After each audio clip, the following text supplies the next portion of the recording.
Happy Earth Day. At least, happy Earth Day if you are watching this video the day it goes live.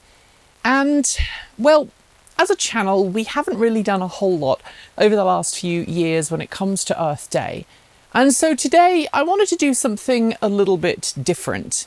You see, Earth Day has its roots in the early 1970s. In fact, the first Earth Day took place in 1970, and it was designed as a day of protest, a day of activism, a day in which people could go, the way we are living, the way we are consuming resources is just not sustainable, and we need to stop it before something bad happens.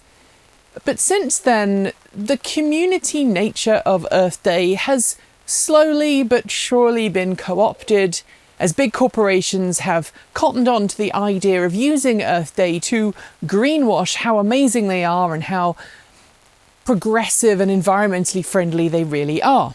In recent years, that has again transformed into a day in which companies like to post discounts to encourage you to consume, which is about as far away from the original goals of Earth Day as possible.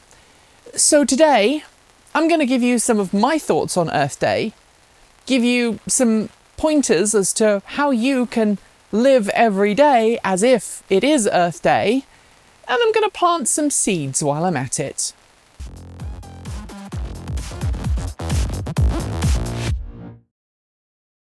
For those who haven't seen Transport Evolved Take 2, I know not many of you do, it is another channel on YouTube. Go and subscribe if you're interested. This is my greenhouse. It is a 10-foot by 20-foot greenhouse, and I feel very, very privileged to have it. I live in the country, so I have a third of an acre plot, and that has meant that I do have the space to have this greenhouse. My other half helped build this. In fact, my other half did build this. These are cedar boxes, and then we mounted the greenhouse frame on top.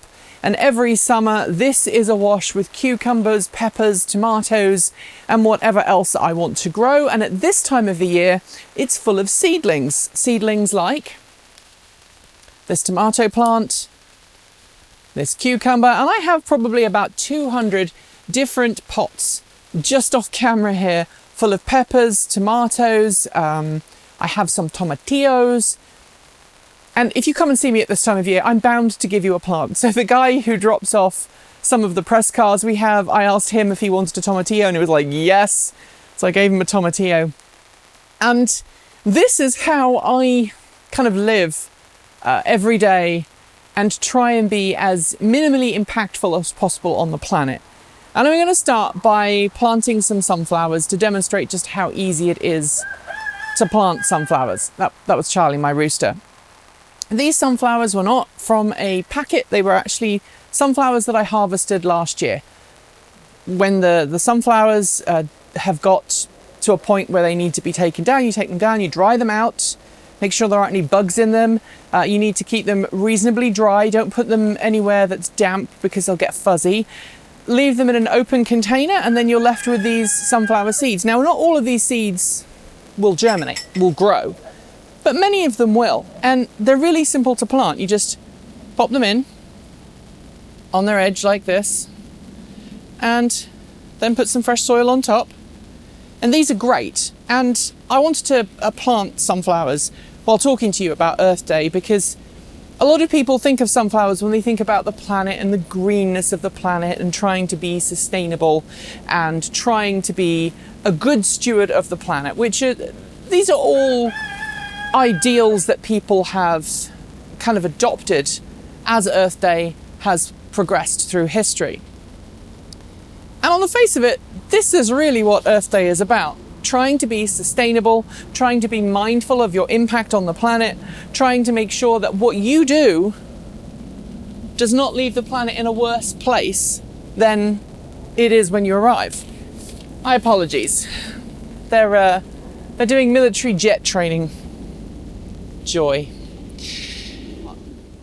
If you've got children and you want to have a go at planting sunflowers, genuinely, they are some of the easiest plants to grow. I'm using these cardboard seed trays that are biodegradable. And that's really kind of important for for sunflowers as well as some of the other plants I'm going to be planting today, because they don't like their roots being disturbed. So you leave them in here, you water them. When they have a good root system on them, you can go and plant them somewhere else, either in a pot, you can plant them outside. Sunflowers are really forgiving. They like most soil types, and as long as you don't completely ignore them, because they have very deep roots, they generally will do just fine. I have sunflowers out the front of my house every year, and that's where these seeds are from.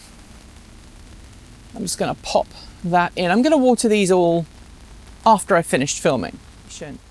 The other reason why sunflowers are really good is that they encourage pollinators, i.e.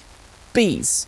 And while people, like to talk about saving the bees, and again, that's something we've talked about a lot over the years with Earth Day, the bees that are often talked about are not the bees that actually do the majority of the work. Now, bumblebees are very important, I want to be very clear, and we should work very hard to save them.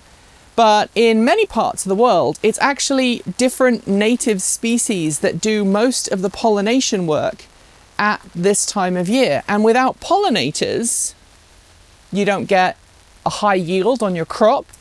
And so if you want to support local bee populations, you want to encourage pollinators, there are several things you can do. First, plant flowers that bloom early in the year when the bees are coming out of their hibernation, or they're coming out into the world for the first time. And also plant them near plants that you want to be pollinated. So here in the Pacific Northwest, we have solitary bees that do a lot of the pollination work of our cherry trees early in the year. And I've actually 3D printed little bee houses on my 3D printer with little tiny holes, and the solitary bees go into those holes, they lay their eggs, they fill it full of food, then they seal it up with mud, and the bees actually stay in there for about a year. The pupae, at the first stage of the bee growth, you don't actually see it until it comes out and it emerges as a bee, and then it's ready to go and pollinate. I'm trying to dumb it down a little bit, but you get my drift. Now, a lot of companies like to talk about Earth Day as if they are doing something incredible and amazing, lots of virtue signaling. The problem is that a lot of these companies, especially the big corporations, say they're doing something incredible on one hand, but then they're doing something terrible on the other. Unfortunately, in the EV world, yes, I am going to talk about EVs here, there are many companies that are guilty of this. Toyota is notorious for its anti-environmental policies. It has paid lots of money over the years to governmental organizations through lobbyists to try and ensure that they don't get wrapped over the wrist or given large fines for not adhering to statutes around the world that are designed to protect the environment. Those lobbyists are also responsible for trying to eliminate those particular environmental protection policies. Here in the US right now, we're seeing it in incredibly rapid ways as the EPA is systematically being dismantled from the inside by people who now work for the US government but used to work for fossil fuel industries and lobby for industries that weren't really interested in protecting the planet. And when Earth Day comes around, all of these companies like to trot out and go, look at us, look at all of the cool things we've been doing. But the reality is, car companies that are making EVs, for the most part, are also making gas-guzzling SUVs. Ford, GM, Toyota, Volkswagen, they're all guilty of it. And don't think either that companies like Tesla or Rivian are just doing good things too, because all of those companies, those big industries, they're all responsible in some way for causing problems on the planet. And that brings us to a very important point of discussion. And it's one that you often ask us as a channel, hey, when are you going to buy that new car? When are you going to buy that new hotness EV? Why are you still driving a 2019 Chevrolet Bolt EV and a 2023 Ford F-150 Lightning pickup? We do get that a lot. And the answer is because part of the way of being sustainable is to keep what you have and to keep using it until it no longer works. If you grew up in the 1970s, the 1980s, you will have been encouraged by society to have quite a copious consumerist attitude. But many Gen Xers, like me, have come to realise that maybe that's not the best way. So when I decide to buy a product, I look at the company's reputation for environmental behaviour. I also look at how serviceable a product is. Can I work on it myself? Can I fix it? Can I buy parts? And I also try and buy something that I know will last a long time. That's why companies like the EFF, the Electronic Frontier Foundation, and also websites like iFixit are essential. If you need to buy something, go and look at those websites and figure out which products are eminently repairable, which products are well supported by the manufacturer, and which products are designed to be thrown away. And in the last sort of 10 years, we've seen a lot of products come to market that have just been throwaway. Or companies just decide that we're not supporting this anymore, the most recent of which being Amazon. Now, Amazon recently decided that it was no longer going to support some of the original generations of Kindles, and it told people who have those Kindles, sure, if your Kindle works right now, your books are on that Kindle, fine, you can still use that Kindle. But if something happens to your Kindle, you won't be able to restore it. It's e-waste. So before you make a purchase decision, think about that, because that really does impact consumption, and the more we consume, the worse we make things on the planet. So yeah, lower emissions, that's really important, and we all need to work to do that. But we also need to make sure that we're not just buying stuff willy-nilly. And yes, I know some people might look at me and say, well, you're being a bit hypocritical because I have a smart home, right? I have lots of technology. But I also try and buy the technology that I want that will make my life easier for me, with a mind that I'm going to be using that for a really long amount of time. The server, the family server that we have at our house, we have obviously TE servers, but we also have a server for like things like our home automation and whatnot. Until last year, we had one server that we had had since 2012. And that server was still just about working. It was only when it started to suffer issues, where it started to kind of just, forgive the term, crap out on us and not be reliable, that we went, yeah, maybe it's time to replace it. But we did our research, we bought a new motherboard, we reused the case, we reused the power supply, and we made that new system as robust and as sustainable as we possibly could. And so if you have a product that breaks, stop and think before you just go and buy a new one. Make sure you do your research. All right, I'm now going to be planting some sweet corn. And sweet corn, I'm planting them in these big pots because sweet corn is really picky about its roots. And a lot of people will just plant sweet corn in the ground, but I live out in the country. We have rodents in the forest. And so if I put these in the ground, they won't last very long. So I'm going to put 5 sweet corn seeds into every pot. And then when I'm done filming, I'm going to take these inside and allow them to germinate. I've currently got some peas inside the house that are germinating for the same reason. I'm just going to pop these in like so. And sweet corn is kind of something that we think of as being kind of quintessentially American. But there's one thing I've learned growing sweet corn, and that is you can't just put sweet corn in the ground or put it in a pot and expect it to grow. You have to make sure that the sweet corn you buy, the seeds, are appropriate for where you live. And that's why I have this particular variety. It's known for having a short season. It's very good in the Pacific Northwest. And again, that brings us back to the concept of right size, right technology, right thing for what you need to do. And I'm talking a lot about consumerism, but I want to go back a bit and talk about my own personal experiences about why I'm so interested in trying to do the right thing. I grew up in a very rural part of the UK, in a place called the Waveney Valley. The Waveney Valley is kind of this very small piece of Norfolk and Suffolk, the counties of Norfolk and Suffolk where they meet, that is primarily freshwater marshland. And my dad was a dairy herdsman. He was paid to look after the cows on that marshland. And in about 1992, 93, there was a big storm that passed through. That was a once-in-a-lifetime event that now happens every couple of years.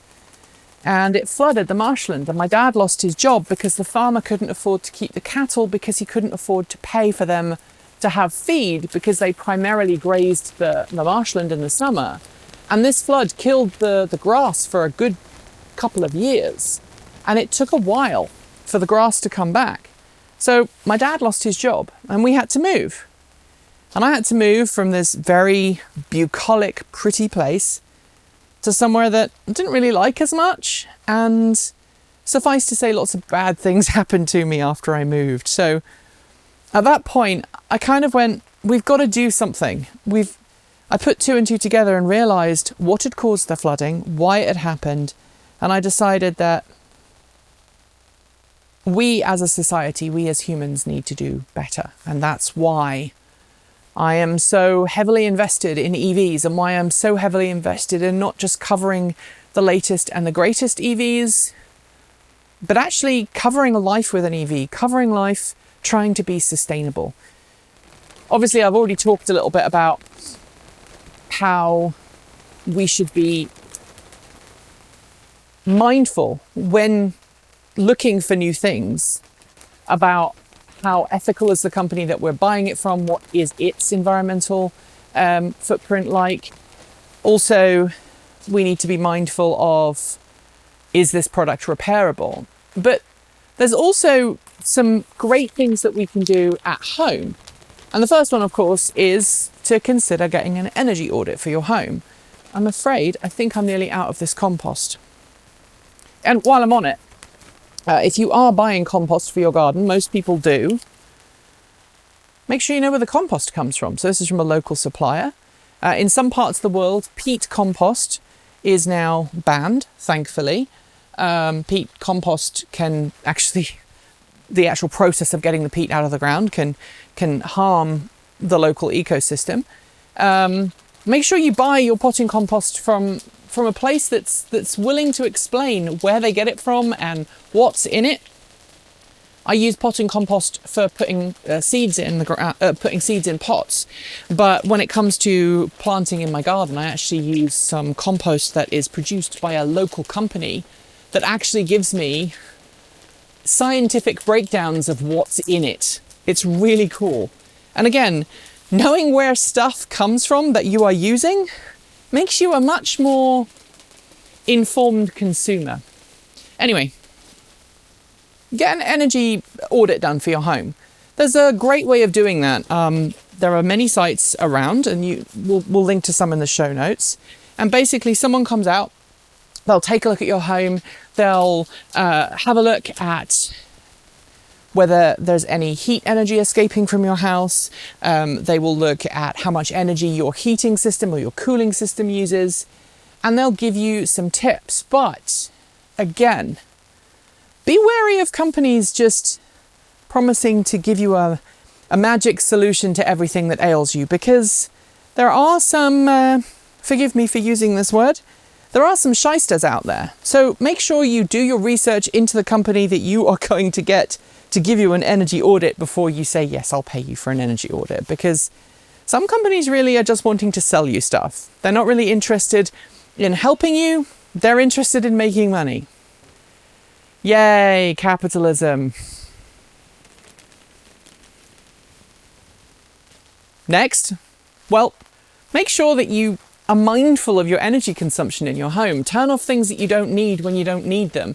Make sure that if you have an EV, you charge it when the local electrical grid is producing more renewable power rather than fossil fuel power. And I know that that is problematic right now in the age of AI and data centers, and I know that the cost of electricity is going up.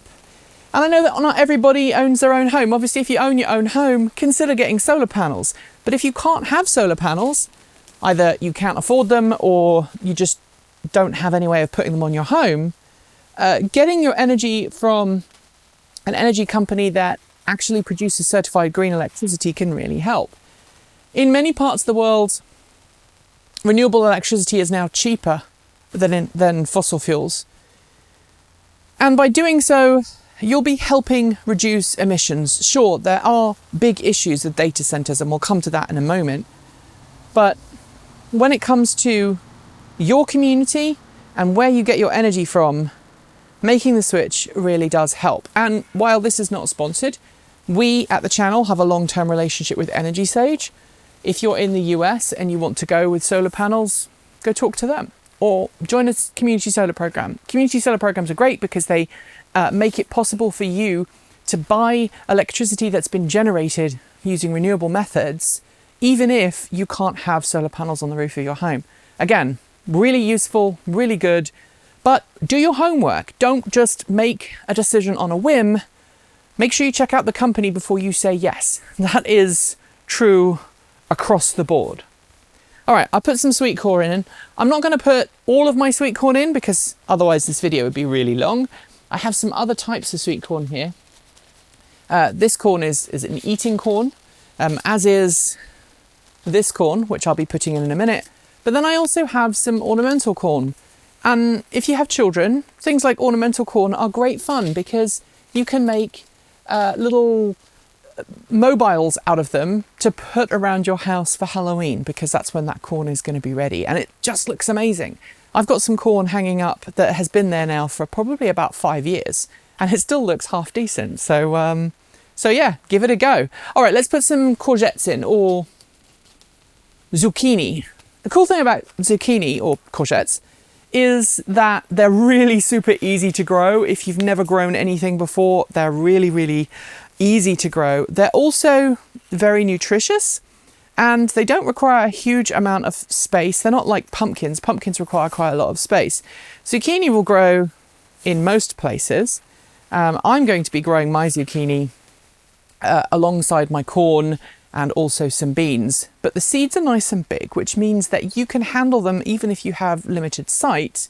They're also really good for kids because, you know, tomato seeds, for example, are tiny, and you end up putting a gazillion seeds in one pot. Same with carrots, but zucchini and pumpkin, easy, easy, easy, easy. All right, I'm going to move some of this sweet corn out of the way.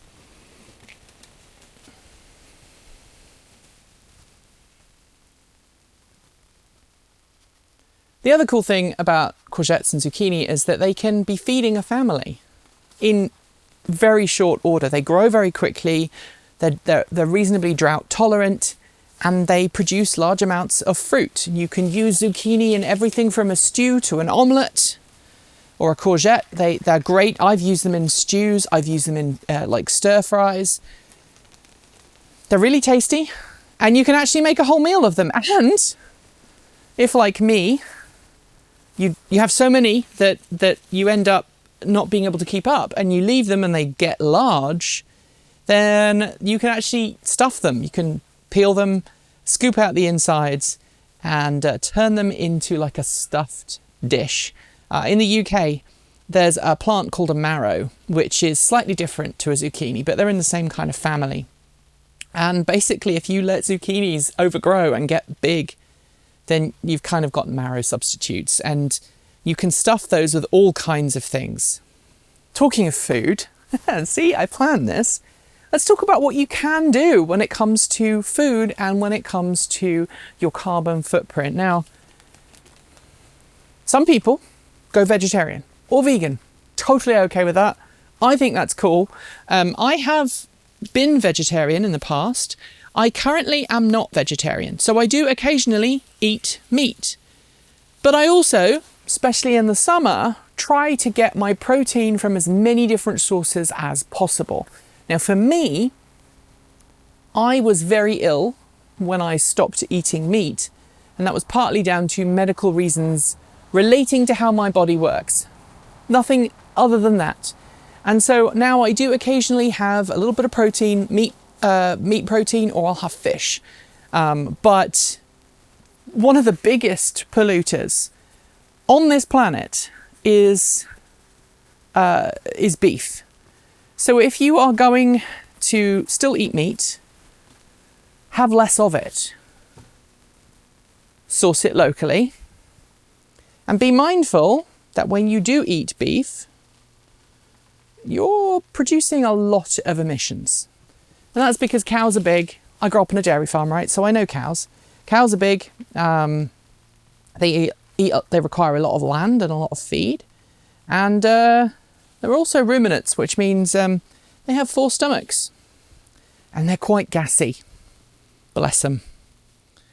And while I'm on the topic of meat, let's talk about the fake meat thing. A lot of people were kind of encouraged to switch out to Impossible and Beyond, just 2 brand names of meat. And there's been quite a bit of backlash lately. Some of it has been caused by lobbyists for the beef industry. But it's worth noting that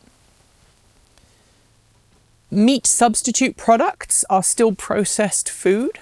And if you want to have a healthier life, make sure you don't rely on them. I buy some of those products and I do use them occasionally instead of beef. But when possible, I will substitute something completely else. So for example, instead of having a beef burger, why not buy a portobello mushroom or grow them yourself? Again, mushrooms are really easy to grow and you can have a mushroom burger. There are some great recipes online, some great recipe books online to help you make substitute food that isn't like the Beyond Burger, but actually fills that same nutritional gap as meat without actually going and buying meat. I'll link again, there's some great channels online showing you how you can go about reusing parts of plants that you might not otherwise consider, but also meat-free alternatives. They are a great way to cut your emissions, improve your health, and live Earth Day every single freaking day. And that brings us rather nicely, I think, to the conclusion, you know? It doesn't take a large amount of time to plant a few trays. Believe it or not, that is 20 zucchini seeds.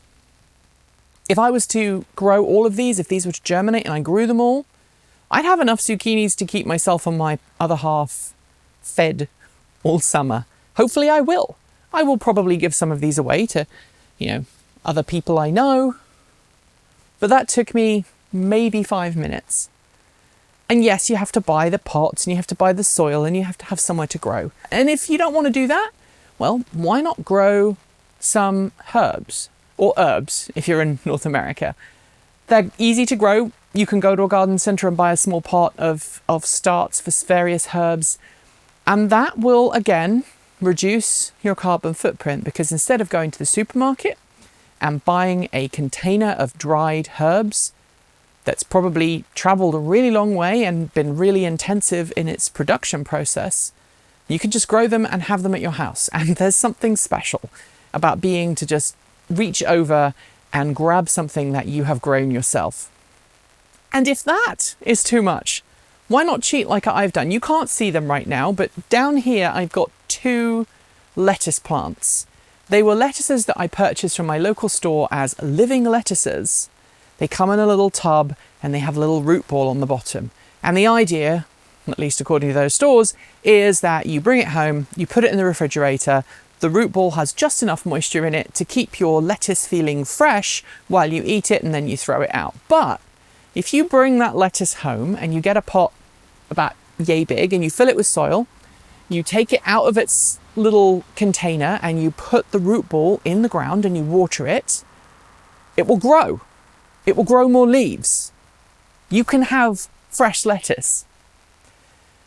Being able to think about how we consume, being able to think about how we relate to the world around us is not necessarily about the latest and greatest EV or the latest and greatest technology. It's about thinking, what will impact the world the least? Do I really need that new pair of shoes when my current pair of shoes works? Do I really need to travel 20 miles to go to the cinema because I prefer the seating there when I could just go to my local cinema, my independent cinema, and support them? By asking yourselves questions like that this Earth Day and continuing to ask yourself these questions moving forwards, you will have more impact than you ever will by going down to your local new car dealer and buying a brand new EV every few years. I know I will upset people by saying that, but we shouldn't be just consuming. We should be asking, will what we are buying, will what we are doing have a long and lasting impact? Those sunflowers, these seeds are like third generation sunflower seeds from an original pot of seeds that I planted 5 or 6 years ago. And every year I go out and I harvest new seeds, and then in the new season, I plant new ones. These tomatoes, the seed packets that I've put in the tomatoes down here, they were a couple of dollars or a couple of pounds each. And every year I plant some new ones. And look at it. There's something amazing about being able to just look at this and go, I put this in the ground, I grew it. And in 6 months' time, I'll be able to eat what this plant produces. That's the kind of future I want to be part of. What about you?